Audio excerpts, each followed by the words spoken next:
औज़ुबिल्लाहि मिनश्शैतानिर्रजीम बिस्मिल्लाहिर्रहमानिर्रहीम अस्सलातु वस्सलामु अलैका या सय्यदी या रसूलल्लाह व अला आलिका व अस्हाबिका या सय्यदी या हबीबल्लाह रब्बि इश्रह ली सदरी व यस्सिर ली अमरी वहलुल उक़दतम मिन लिसानी यफ़क़हू क़ौली अल्लाहुम्मा रब्बि ज़िदनी इल्मा। अस्सलामु अलैकुम व रहमतुल्लाहि व बरकातुहू। अल्लाह ताला से दुआ है कि आप सब खैरियत से हों। This is Numan Ali Raza, welcome करता हूँ आपको अपने यूट्यूब चैनल में नुमान अली रज़ा RNSN। आज का जो हमारा लेक्चर है वो 9th क्लास की मैथमेटिक्स की बुक का यूनिट नंबर 1 और उसकी एक्सरसाइज 1.1 से रिलेटेड है। तो उससे पहले जो टूल किट हमें ज़रूरत है, यानी जिन कॉन्सेप्ट की हमें ज़रूरत है, वो हम डिस्कस करने लगे हैं। तो सबसे पहले आपको कुछ डेफिनेशन सही से क्लियर होनी चाहिए, ठीक है। तो सबसे पहली डेफिनेशन आपको यहाँ पे नज़र आ रही है कि मैट्रिक्स क्या होता है। तो मैट्रिक्स की डेफिनेशन ये लिखी हुई है, the rectangular area of a collection of a real number enclosed by square brackets is set to form a matrix. तो एक रेक्टेंगुलर एरा होता है, एरा का मतलब होता है अरेंजमेंट, अरेंजमेंट का मतलब होता है तरतीब। ऑफ अ कलेक्शन, कलेक्शन होती है रियल नंबर्स की, जब आप उनको एक स्क्वायर ब्रैकेट के अंदर तरतीब से, ठीक है, अरेंज करते हैं तो उससे जो बनता है वो मैट्रिक्स कहलाता है, ठीक है। तो एग्जांपल यहाँ पे मैंने दी है आपको कि आपके पास ये एक मैट्रिक्स है, आपने नंबर्स लिए और उनको एक तरतीब से हॉरिजेंटल और, ठीक है, वर्टिकली आप इनको तरतीब दे दी आपने, ठीक है।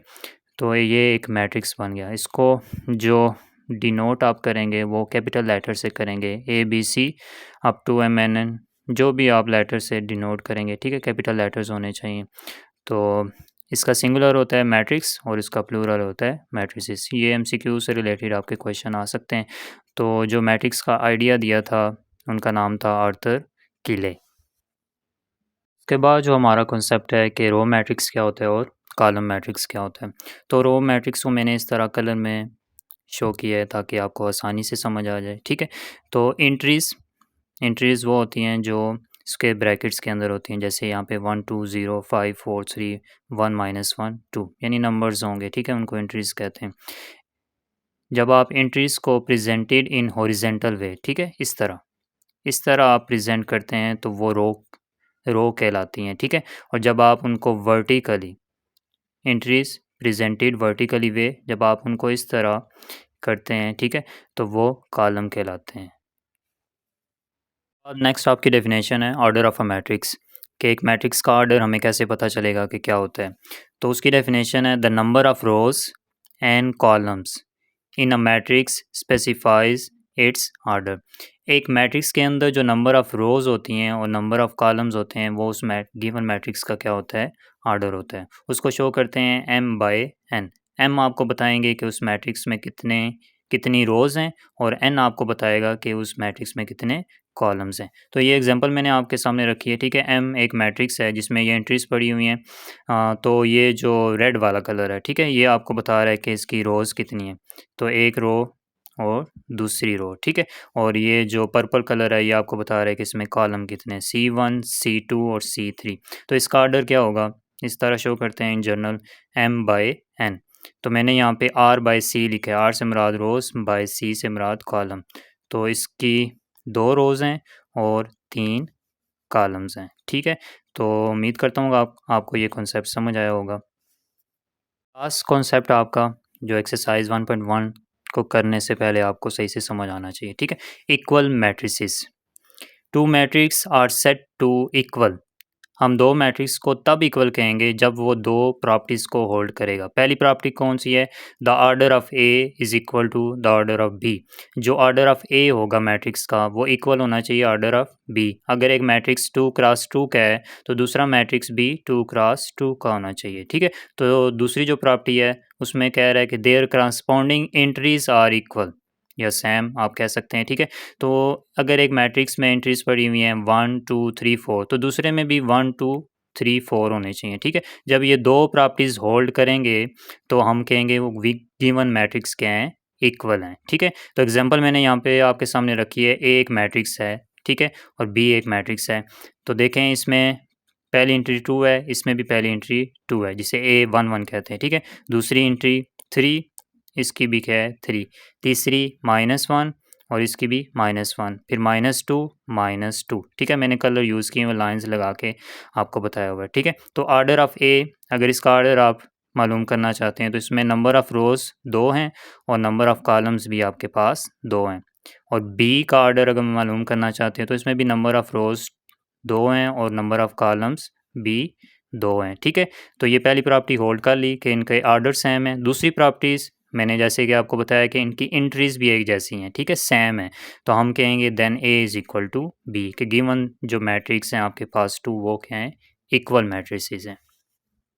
तीनों कॉन्सेप्ट आप देख लें, ठीक है, एक दफ़ा इसको पढ़ लें ताकि हम एक्सरसाइज 1.1 स्टार्ट करें। एक्सरसाइज 1.1 का जो क्वेश्चन नंबर 1 है उसमें आपको कह रहा है find the order of the following matrices. तो ये आपके पास डिफरेंट मैट्रिसेस लिखे हुए हैं। ठीक है, तो सबसे पहले ए को डिस्कस करते हैं कि इसका ऑर्डर क्या होता है। ठीक है, तो ऑर्डर ऑफ मैट्रिक्स की डेफिनेशन ज़रा रिवाइज करें कि एक मैट्रिक्स में जितनी नंबर ऑफ़ रोज़ होती हैं और नंबर ऑफ़ कॉलम्स, वो उस मैट्रिक्स का क्या होता है, ऑर्डर होता है। ठीक है, तो यहाँ पे मैट्रिक्स ए है आपके पास, तो यहाँ पे मैट्रिक्स ए है आपके पास, ठीक है, 2 3 -5 और 6। तो इसमें नंबर ऑफ़ रोज़, ठीक है, R1 R2 और नंबर ऑफ़ कॉलम्स आपके को पता है इस तरह, ठीक है, वर्टिकली C1 और C2। तो M शो करेगा नंबर ऑफ़ रोज़ को और N शो करेगा नंबर ऑफ़ कॉलम्स को। तो इसमें नंबर ऑफ़ रोज़ आपके पास 2 हैं बाय, और नंबर ऑफ़ कॉलम्स भी आपके पास क्या हैं, 2 है। तो नेक्स्ट बी आपको दिया गया है, इसमें भी नंबर ऑफ़ रोज़ 1 2 और कॉलम भी 1 और 2। तो ये भी इसका ऑर्डर भी बनेगा 2/2। सी मैट्रिक्स आपके पास है जिसमें नंबर ऑफ़ रोज़ 1 पड़ी हुई है इस तरह, ठीक है, हॉरिजेंटल, और वर्टिकली अगर देखें तो आपके पास 2 कॉलम है। ठीक है, तो इसका बनेगा 1/2। ठीक है, तो डी आपके पास दिया गया जिसमें नंबर ऑफ़ रोज़ 3 है, R1 R2 R3 और नंबर ऑफ़ कॉलम सिर्फ 1 है। तो इसका ऑर्डर बनेगा 3/1। मैट्रिक्स ई है आपके पास जिसमें नंबर ऑफ़ रोज़ आपके पास R1 R2 R3, ठीक है, और नंबर ऑफ़ कॉलम आपके पास एक ये है और एक ये है। तो इसका ऑर्डर बनेगा 3/2।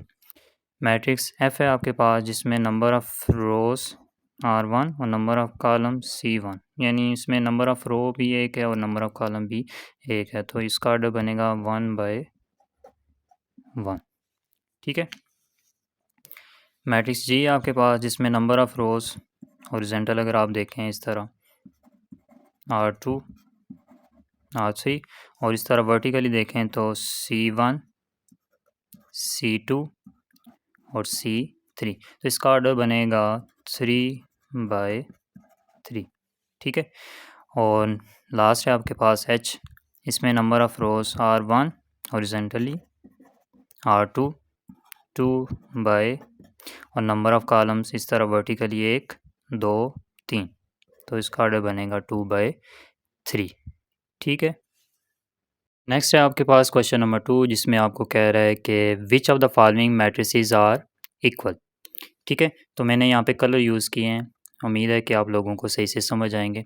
तो इक्वल मैट्रिक्स, दो मैट्रिक्स कब इक्वल होते हैं, जब उनके ऑर्डर सेम होते हैं, और दूसरी बात जब उनके करस्पॉन्डिंग एंट्रीज भी क्या होती हैं, सेम होती हैं। ठीक है, तो ए मैट्रिक्स है जिसमें एंट्री पड़ी हुई है 3 और इसके जो बराबर आता है वो C इज़ इक्वल टू 5 - 2। 5 - 2 करेंगे तो आपके पास भी क्या आएगा, 3। तो इन दोनों के आर्डर भी सेम है, इसका आर्डर है 1/1 और इसका आर्डर भी क्या है, 1/1। तो हम लिखेंगे A is equal to C। ठीक है, अब B और I दोनों एक दूसरे के साथ बराबर हैं, जो एंट्रीज में पड़ी हुई हैं वही उसमें पड़ी हुई हैं, 3 3 5 और 3 + 2 5। दोनों का आर्डर भी सेम है, इसमें एक रो पड़ी हुई है और 2 कॉलम है, इसमें भी एक रो और 2 कॉलम है। तो हम लिखेंगे B is equal to I, यानी बी और आई आपस में क्या है, इक्वल मैट्रिसेस हैं। डी किसी के साथ नहीं मिलता। ठीक है, F is equal to, F और जी दोनों आपस में इक्वल हैं। कैसे इक्वल हैं, देखें, इसमें एंट्रीज पड़ी हुई हैं 2 और 6। इसमें 3 - 1 करेंगे तो 2 आएगा, 3 + 3 करेंगे तो 6 आएगा। ठीक है, दोनों के आर्डर भी सेम है और दोनों में एंट्रीज भी सेम पड़ी हुई हैं, तो हम लिखेंगे एफ इज़ इक्वल टू जी। ठीक है, देन आपके पास है ई और एच। ई में एंट्रीज जो पड़ी हुई हैं 4062 और एच में पड़ी हुई हैं 4062। दोनों का ऑर्डर भी सेम है, इसका ऑर्डर है 2/2, इसका ऑर्डर भी क्या है 2/2। एंट्रीज भी सेम पड़ी हुई हैं, तो दोनों क्या हैं आपस में इक्वल हैं। ठीक है, तो लास्ट आपके पास जे मैट्रिक्स है जिसमें एंट्रीज पड़ी हुई हैं 2+2, 2-2, 2+4, 2+6। ठीक है, 2+2 करेंगे तो आपके पास 4 आएगा, 2-2 करेंगे तो 0 आएगा, हाँ 2+2 करेंगे तो 6 और 2+0 करेंगे तो 2। तो ये जे मैट्रिक्स जो है वो आप पहले लिखेंगे कि ई के साथ भी इक्वल मैट्रिक्स बना रहा है। ठीक है, जे और ई इक्वल मैट्रिक्स हैं, दोनों में एंट्रीज भी एक जैसी पड़ी हुई हैं, दोनों का ऑर्डर भी एक जैसा है, और जे एच के साथ भी क्या है इक्वल मैट्रिक्स है। ठीक है, तो उम्मीद करता हूँ आप लोगों को ये समझ आए होंगे। मैंने कलर यूज़ किए हैं ताकि आप लोगों को सही से समझ आ जाए। ठीक है, तो अभी हम स्टार्ट करते हैं इस एक्सरसाइज का लास्ट क्वेश्चन, क्वेश्चन नंबर 3, जो लॉन्ग में आता है। ठीक है, इंपॉर्टेंट क्वेश्चन है। एक्सरसाइज 1.1 का लास्ट क्वेश्चन है, question number 3, find the values of A B C and D which satisfies the matrix equation. ठीक है, तो मैंने यहाँ पे कलर यूज़ किए हुए हैं, आप भी इसी तरह कंपेयर कीजिएगा। A plus C is equal to 0, equation number 1। A plus 2 B is equal to -7, equation number 2। C -1 is equal to 3, equation number 3। 4d - 6 is equal to 2d। ठीक है, तो फ्रॉम इक्वेशन 3, इक्वेशन 3 आपके पास c - 1 is equal to 3। This implies c is equal to 3 + 1, तो c is equal to 4। ये आपके पास c की वैल्यू है ये। ठीक है, अब आप इक्वेशन नंबर 1 में इसको पुट करें, put c is equal to 4 in equation 1। तो इक्वेशन 1 में c की जगह पुट करें, a + 4 इज इक्वल टू 0, तो a इज इक्वल टू -4। ठीक है, तो ये a की वैल्यू आ गई है। अच्छा, उसके बाद आप a की वैल्यू पुट करें इक्वेशन नंबर 2 में। ठीक है, इक्वेशन नंबर 2 में a की वैल्यू पुट करेंगे -4 + 2b इज इक्वल टू -7। -4 उधर जाके क्या हो जाएगा +4, -7 + 4, -7 में से 4 निकालेंगे तो -3, इधर 2b है। ठीक है, और b is equal to -3, 2 multiply और इधर आके डिवाइड, तो b इज इक्वल टू जब आप डिवाइड करेंगे तो ये आएगा -1.5, या आप 3/2 भी लिख सकते हैं। ठीक है, तो अब b की अब एक वैल्यू रहेगी आपके पास, a की भी आ गई है, b की भी आ गई है, c की भी आ गई है, तो अब d की वैल्यू रहती है। तो equation number 4 from equation 4 we have, तो 4d - 6 is equal to 2d, और 2d को उधर ले आएँ, 4d प्लस सॉरी माइनस हो जाएगा, 2d इज इक्वल टू, और ये -6 उधर जाके क्या हो जाएगा प्लस का 6, तो 2d सॉरी 4d - 2d करेंगे तो आपके पास 2d आएगा,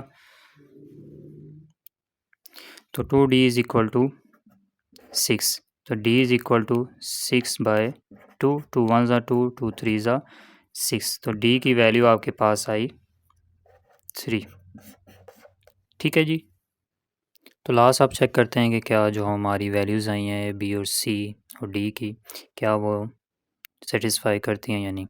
तो आप ए की जगह पुट करेंगे -4, ठीक है, प्लस सी की जगह उसकी वैल्यू है 4, तो -4 + 4 इक्वल टू 0, तो ये 0 यहाँ पे आ गया, यहाँ पे भी क्या आ गया 0। ठीक है, तो उसके बाद ए की वैल्यू, अब ये वाली मैंने उठाई है +2 भी, इसको इक्वल आना चाहिए -7।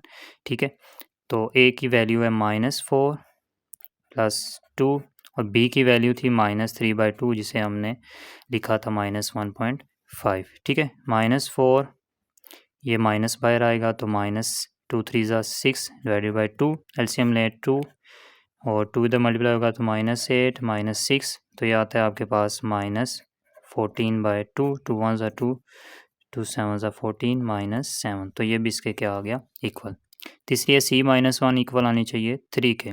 तो C की वैल्यू आपके पास 4 -1 करेंगे तो आपके पास क्या आएगा 3।